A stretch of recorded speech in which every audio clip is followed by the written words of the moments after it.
What's up, everybody? It's Lizard again with another one. This one's going to be on chip lab and drone chips. So we're going to start off. The first thing you're going to want to do getting into this content is build your chip lab. You could do that by accessing the hammer, the bottom left of your screen, and it's under the military section. Should be all the way at the end. Chip lab right here. And then once you build that, you're going to want to hurry up and upgrade it to level 20. At level 15, you can make purple gear. At level 20, you can make gold gear. Most of us are probably already there, but it is essential to get it to level 20 as quickly as possible because the power to gain is worth it over everything else right now. There's nothing else you should be prioritizing more. So going into the chip lab, just to give you an overview of how it works, there's 3 different sections. There's tanks, missiles, and aircraft. You're going to want to only craft stuff for what your first squad is right now, your best, highest damaging squad. And at this point, if you haven't already, you're going to want to start making pure squads. Just basically making sure that your whole squad is of a single type, like all aircraft, all tank. And it's going to be really important because when you apply chips to it, you're going to want to have as much damage stacked as possible. It's going to give you a huge power boost and a huge advantage over other people. Beyond that, back to the chip lab, purples in this case are just like purples when it comes to gear. They're fake power, but they are better than nothing in this case, and there is no advantage to not equipping purples if you don't have golds. So you do want to equip purples here rather than like purple gear, how we break all of the purple gear down to get the dielectric ceramics and stuff to make gold gear. In this menu, you want to typically break down all of your gear to get as many of these pieces as possible, and so that you can make gold gear. But when it comes to the chip lab, purple is okay because you cannot upgrade purples and turn them into golds, and you cannot break purples down and turn them back into the base component and then recraft them into a different vehicle's purple. So again, you want to start off by making the purples for your first squad, and the reason why you only want to focus on your first and your strongest squad, whatever it is, aircrafts, tanks, or missiles, is because under your drone, you only have one loadout currently available. So you kind of have to choose wisely. And as you level up your combat drone, once your combat boost reaches level 150, you unlock 2, level 300, you unlock 3, and level 450, you unlock the 4th for your 4th squad if you have one. But for now, we only have one, so make the most of it. And that's why you want to make sure you're making the correct ones for the correct squad. So make sure I got everything at the chip lab. As far as the types in here, there are ones I think to prioritize over others. This one in particular, the EM shield and the absolute quantum field for tanks, just this shield bubble looking one. This gives you a flat damage reduction percentage. So these in particular are going to give you a huge amount of survivability and negate most of the damage at the start of every fight. You've probably already seen it where people get a nice little glowing circle around them before the fight even starts. That's what this is. And it is giving you damage reduction that lasts for the entire fight. And the cool thing about damage reduction is once you have 100% of it, you don't take any damage. So 4% is huge for the entire battle, for example. And this purple piece, for example, gives you, it starts you off with a fixed value of 100k for a shield, for HP, that lasts only 7 seconds, which is kind of useless relative to this one. This one gives you a fixed value of 200,000 shield, or 200,000 kind of bonus health shield for 9 seconds, but then once it's gone, all damage received is reduced by 4% until the battle ends. So already right out the gate, this is already hundreds of times better than this one because this offers no real bonus, but these do. So it's going to be the same for every squad. I would prioritize putting a lot into the quantum field to start and then work on these other things as you go. For me, I'm doing aircraft, so this one in particular, this one boosts my aircraft heroes once my drone bombs, but that's basically every 9 to 10 seconds that your drone bombs, and it only lasts for 3 seconds, so it's not as consistent. and this is another situation where when the drone bombs. So this one also, I think, this one's at the beginning of the battle. All heroes gain 8.5% defense boost from the front row. Gains an extra 15% defense bonus. So this one, it would be another good one, and defense is definitely a good one to beef up, but I digress. I think the damage reduction is going to have the most value. So that's just kind of an overview of the main chips you're going to be trying to prioritize, and that goes for purples and golds until you can get all golds. But let's talk about what happens when you actually get the chips. So going over here, there's a couple of ways that you can get the materials for chips and get the chips, and you can access it from either of these menus. On the top right, there is a chest section. If you click on the chests, it shows any chests that you have, and you can get these chests from various places. You can get them in the Alliance store. They have a rare skill chip chest on the top right over here, and then you also want to buy the drone combat boost experience as well every week. And then going into the campaign store, they've now added the basic chip materials and the epic skill chip chest and the common skill chip chest. You're going to want to buy all of these every single week, so make sure you budget your campaign points. I wouldn't waste it on any of these last 4 things because they're kind of high cost, low reward. But everything on the first 3 rows and the experience and legendary recruit tickets are pretty good to get this store. In the honor store, you do not want to buy the legendary skill chip chest because it's way too expensive. You want to keep buying the gear blueprints that are 10,000 a piece because this is a limited access item and you can pretty much only get it here, and you need 1,000 of them to fully upgrade your first squad to pre-mythic gear. So that's a lot. That's a ton of honor points. So don't feel like you have enough honor points at any point in time to waste them on a legendary skill chip chest, because if you look at the probabilities, yes, you have a 100% chance of getting one of these, but you don't get to choose which one that you get. You get a random one.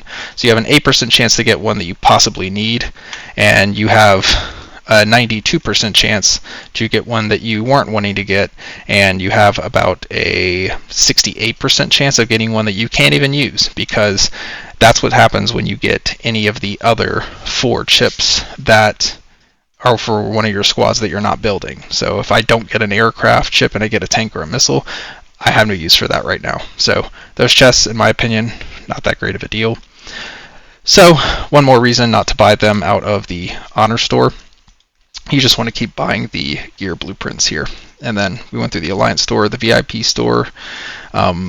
They also have a rare skill chip chest in here. You're going to want to buy all of those as well every single week as a priority, because again, this is a huge power boost. But apart from getting the chests there, you can also buy them in the stores. They have daily must-buys, but again, I wouldn't really personally be wasting my money on this, even though early game there's a lot to be gained, at least until you get all of your legendaries. But the odds on these chests are kind of terrible. So you only have a 15% chance of getting a legendary from a purple chest, and then you have no control over which one you get, which can really suck. But, you know, it doesn't mean you can't start upgrading those chips for later.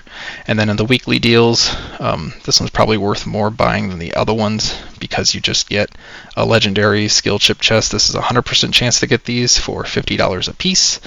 But again, you have no control over which one you get, and buying this pack, 12 times and spending $600 on it doesn't guarantee that you'll get one of each either. You're probably going to get duplicates. You probably still won't get all of the ones that you wanted. So it's best to do the events like the Combat Boost check-in and the Combat Boost starter mission, and try to work to get these premium chip pieces so that you can go to the chip lab and you can actually target build the specific piece that you want and need, because this material is basically what you're going to be really going after, and the chip chests just don't really give it to you as much as it probably should over giving you random gear. But what to do when you have your gear upgraded. So for example, I was able to upgrade my middle shield to a legendary, and this is no longer a purple. So once you go into this menu and you not that menu, but once you have an option to upgrade it, you can click on these and you can select the new one.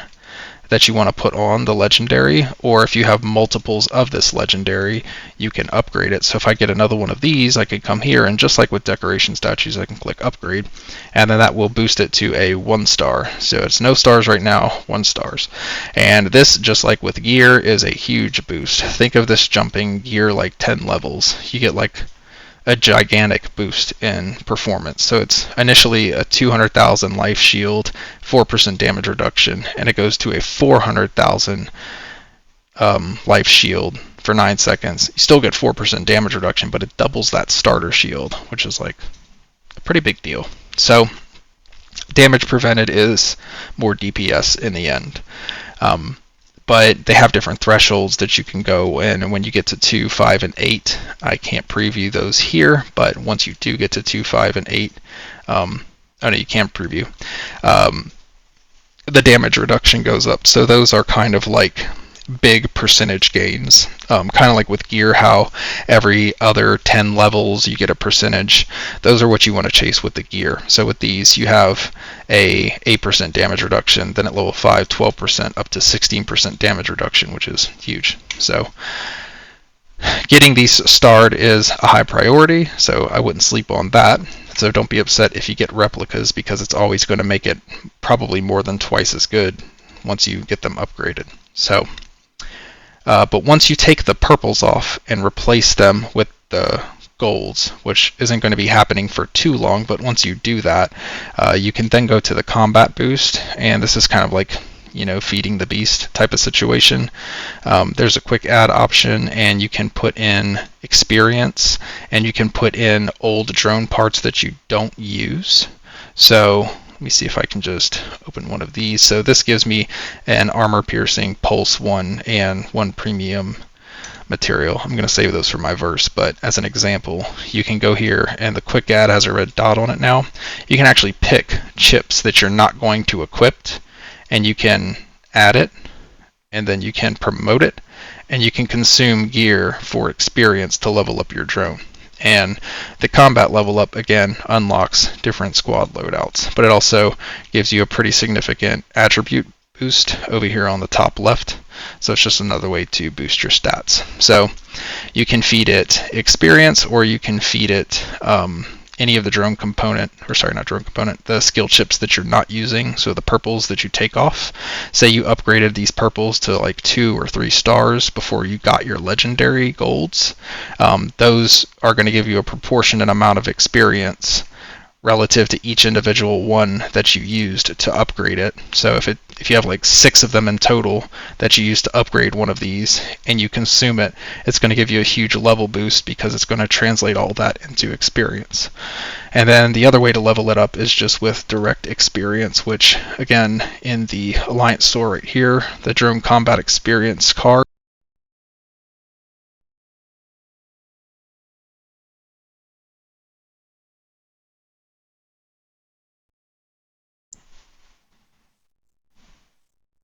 sorry, headset disconnected.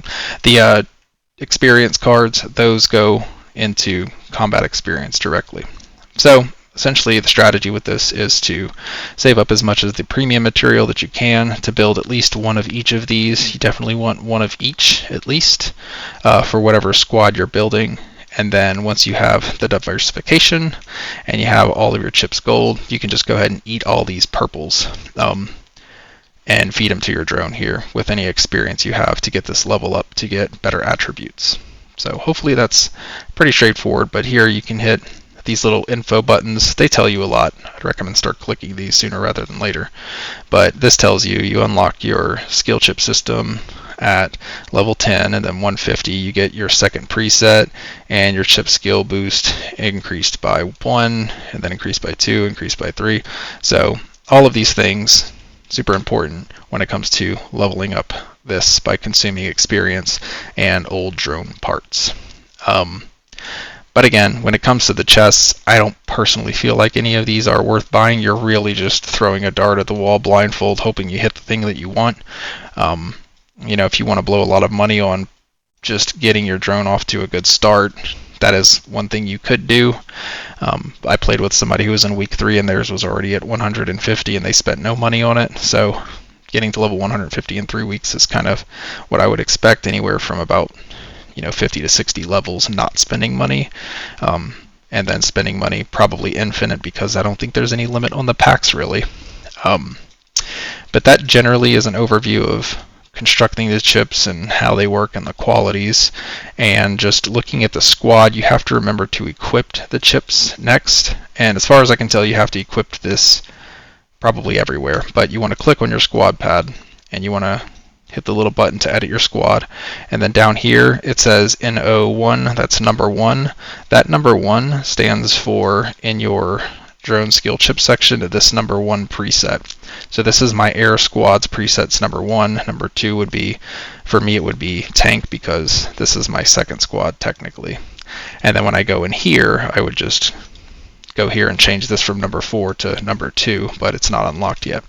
But for here, my first squad is aircraft, so I have it set to number 1, which is aircraft. And you just click any, well, not on the icons, but if you click on somewhere off to the left, it will select it. And then it just, once it's highlighted like this with the check mark, that's how you know it's selected. And I had to select it here. I had to also select it in my plundering menu for my trucks, which I can't technically do because I'm out of plunders now. But in the details, I don't think it'll let me get to the attack menu. No. But in the attack menu, you'll find a similar situation that I can show you in Arena probably. In Arena, when you go here, over on the left side, there is a chip section. Right before you attack somebody, this is where you can change your chips. And you can see here, it's not currently selected, which is funny because it definitely was selected earlier.